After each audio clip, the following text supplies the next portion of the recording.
Hello everybody, happy Saturday. Today I am stealing a page directly from the book of Styx G and kind of doing a little mini VR mania kind of thing. It's going to be 2 VRs, and just because got to do something, a couple of packs of OPT baseball I have had lying around from a box, or from a lot that I got a long time ago. We're going to start off with the first of the 2. We're going right there. TB's TTM autographs. Tony has celebrated 5 years on the YouTubes, and he put out a VR, and basically he asked this. He wants to know the first game, or the recollection of the first game you went to and the player you were really, really excited to see. Show a card of that player and just really get into the detail of it. I've seen some really good VRs coming out of that, and I got to thinking as I vamp. Don't mind me. Actually, I can open... you know what? No, we'll do that. Open the pack, do the other one, then open the last pack. But I was thinking about it, and my memory's terrible. You know, through football and just blatant stupidity, that actually ties into the next part of the VR.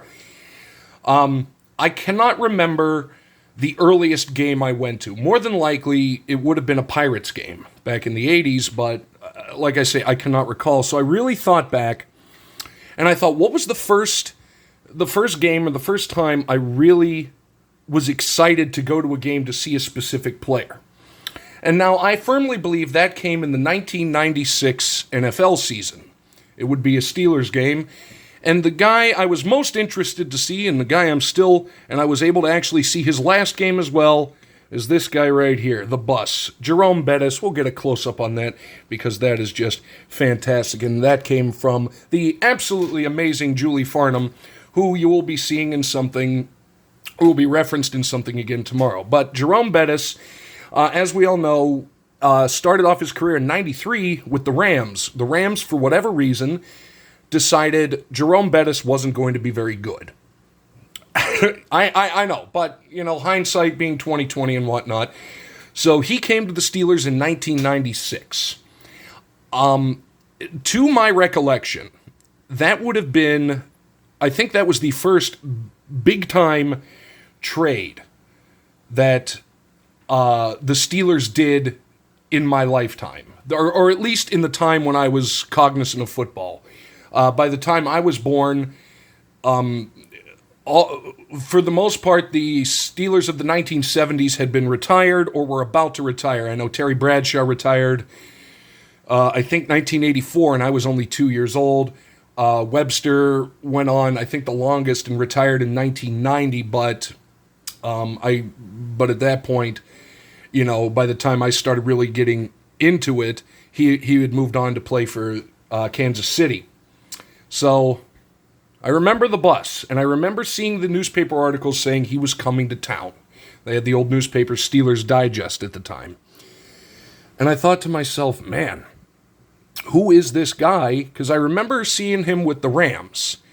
And especially for a big man as he was, I was really excited that first game I got to see him in the 96 season, and I was not disappointed. And every time I saw him after that, in person, leading up to Super Bowl 40 in his hometown of Detroit, where I called it, I think about midway through the fourth quarter.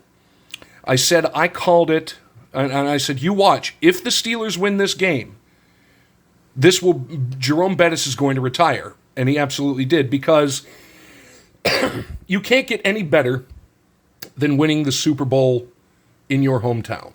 But it was 96 when I first saw him. I can't remember which particular game, but it was a game in his debut season with the Steelers. And I was thinking, like, this guy's special. And it really hit hard. 96 would have been my freshman year in high school, so I was really getting into playing football. I was really enjoying watching it. Me and my dad would go to a lot of games back in those days up until, 2000. I left Pittsburgh and came to Rochester for college. And then, football games are very, very few and far between. But that's the one, the bus. And I remember before the season started, it was at I think it was a Kaufman's department store. And we're going to open up a pack here. I remember getting to meet him because that was, he did the signing there. I got him to sign a photo, which is in a box, and a T-shirt, which is also in another box. And Huge fan of the bus, always have been, always will be. I'm not quite sure if that qualifies because I, for one, don't really remember the specifics because football in the late 90s, it was a different animal. But either way, make sure, there's been a lot of really good VRs, but make sure to check out Tony, TB's TTM Autographs. I think the contest is going on until November the 1st. I will put a link to his channel and a link to the video in question down below. Make sure to check him out because he's getting a lot of autographs. I've shouted him out before, and just what a good quality human being. And I have to say, a very good commenter. Very good commenter in your videos. Plus, it's an excuse, and I was actually just talking to Julie about this card the other day. It's an excuse to break out the bus card, which, how can you go wrong? How can you go wrong? I know I just watched John Burgess's video, and he got to bust out a John Olerud card. There's never a bad time. So, that is number one. We're going to do a quick pack. We got Mike Boddicker plus some TTM fuel, and I really haven't opened much OPG being in the States, even, kind of close to Canada. There we go. Love to see some old Expos. Howard Farmer on the Expos. Jimmy Keys, shout out Canada. Barry Bonds. This guy, look, a normally proportioned human being. That's the Barry Bonds I grew up seeing. Another Expo. Let's go Expos pack. Chris Nabholz, I think. Kelly Gruber. Man, it's a Canada pack. Kind of ironic. And Glenn Davis to wrap that pack up. We had us a Canada pack, and I missed the Montreal Expos because they were in the Pirates division back in the day, and I got to see them a good amount when I went to games. Now, and I'll timestamp this too if I remember. On to the next VR. Cash and Dad. Cash and Dad done hit 3,000 subscribers. Almost said survivors. I don't know what they're up to in their off hours. But Cash and Dad have hit 3,000 subs. And they're doing a giveaway. Link to that down below. And basically, it's simple. Tell a funny story. Oh, my God. So I was thinking, what in the world stories could I actually tell on YouTube? That's the question. A lot of these stories I've noticed have involved some sort of adult beverage. Most of mine are relatively the same, so I figured I'm going to really go and try to go a little less risque. And it goes back to the time... Actually, you know what? Here, we'll even flip it so you don't have to just stare at the bus even though he's one. Hey, see, now you can stare at me for the next couple minutes. It went like this. It was my 5th year in college, so it would have been 2000... I think it was my 5th year, 2005. I was on the track and field team. My football time had come to a close just because of a knee and a back injury.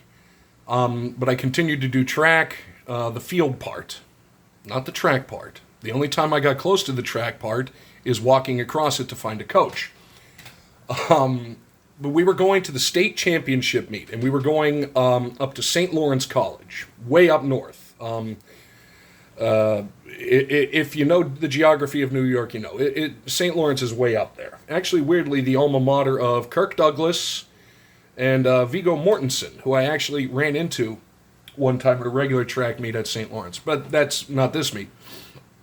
It was a 2-day event, so we had to get a hotel. And our coach was always, real good about that. We get up there. The girls' team, because, separate buses, the girls' team peeled off to go to their hotel. So we asked our coach, hey, where are we staying? And that's when a few of us older veterans saw the look on his eyes. In his eyes, I should say. He forgot to book us a hotel. The men's team. The women's team, perfectly fine. We talked to them the next day. Not happy. I'll get into that in a moment. But he didn't book us rooms. We're like because it's bus, probably 4 or 5 hours away from Rochester. Like, well, okay, what are we going to do? It's the state track meet. All the hotels have been filled because coaches booked for their teams. And then all of a sudden he says, I found a place. I'm like, oh, God, this is going to be something. And it was. So we get on the bus. Meanwhile, at least to my knowledge, the girls' team has absolutely no idea what's going on. I'm fairly certain he would at least reach out and tell the women's coach, who was a great woman, Barb. I loved her to death. So we pull into this building, and it's a seminary. Would have been a little funnier if it was a cemetery. but a seminary, the school for people training to join the religious orders. The worst part is the seminary was in use. So quiet hours were basically starting at 8 p.m., which I think is after we got in there. And we were sitting there, and we couldn't really have a team meeting because we had to do the old jazz club snaps because we couldn't say anything or do anything. But my buddy Andy and I, we walked into the room that we had got, and we took a look at our, the layout. Because it's a seminary, what was in this room were 2 beds, 2 desks, 2 chairs, 1 crucifix, and 1 sink, and a mirror. That's it. No clock. No clock, even. The blanket, I don't even know if you could legally define it as a blanket, the sheet was thicker. It was a very odd night. The only thing that the seminary had for us was basically in the common area there was a bookshelf with some books on religious history. Excuse me. And a vending machine of the squirt variety. If anybody knows squirt soda back in the day. That's it. I know at one point our pole vaulter actually escaped, just climbed out the window with a bunch of other people and went to Canada for the evening. Or the second evening because he had already vaulted the day before. And when we got to the track meet the next day, I'm going to switch it around since we're wrapping up and I'm going to... The old pack of cards, here we go, we're back. We get to the track meet the next day. And we're talking to the women's team. And we're not saying a word.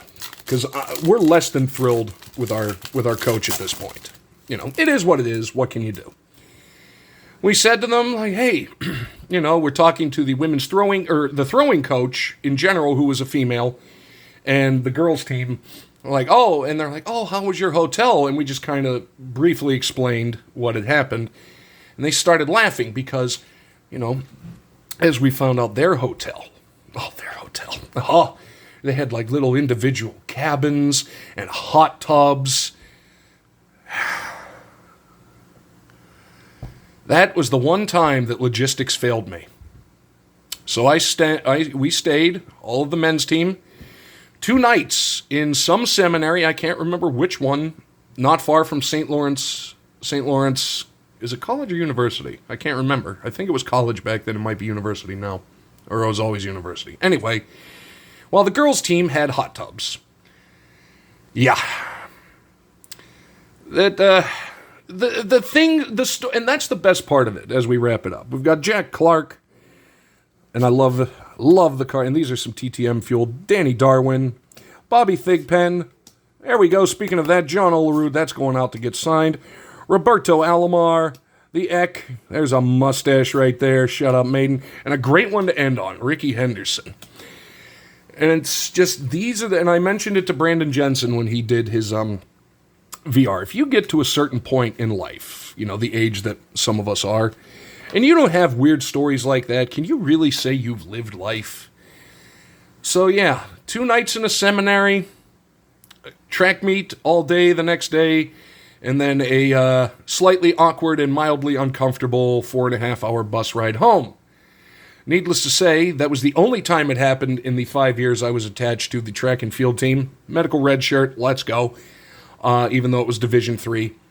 But, yeah, it's one of those things, like, it happened almost 20 years ago. But I'll never forget it because I can still see, in my mind's eye, the mind behind this camera, I can still see that freaking room and those threadbare blankets and just the look of defeat on all of our faces, and then as we turned to face the coach, all of a sudden, either something on the ceiling or something on the floor became quite interesting. But that's it. 2 VRs, and just a lot of fun. I hope. And again, maybe sometime on a live stream, when it passes the 10-minute mark, I can share some of the lesser, or the more risque stories of things that we got up to. But this is what we This is what we do. It's all about the weird. And that one, to this day, still one of the weirdest things I could ever think of. God, but it's an experience that I'm not going to forget, believe me. And I know none of the other people that were on that trip with me will forget it either. But that's going to do it for this VR Mania, mashup, whatnot, pack opening, I don't know. But links down below to everybody. TB's TTM autographs. Congratulations to him on 5 years. Make sure to go check him out. Give him a sub and check out some of the VRs that are going around, because there's some really, really, really good stories. And obviously the dudes at Cash and Dad's, Packbusters. Congratulations, you guys, first off, on 3,000. And here's a funny story. You guys almost got me. Well, you, Dad, you almost got me with that card. So that's all we can do. But that's going to do it for me. Thank you so much. Hopefully you enjoy it. Links to everybody down below. Check them out. And we will see you next time.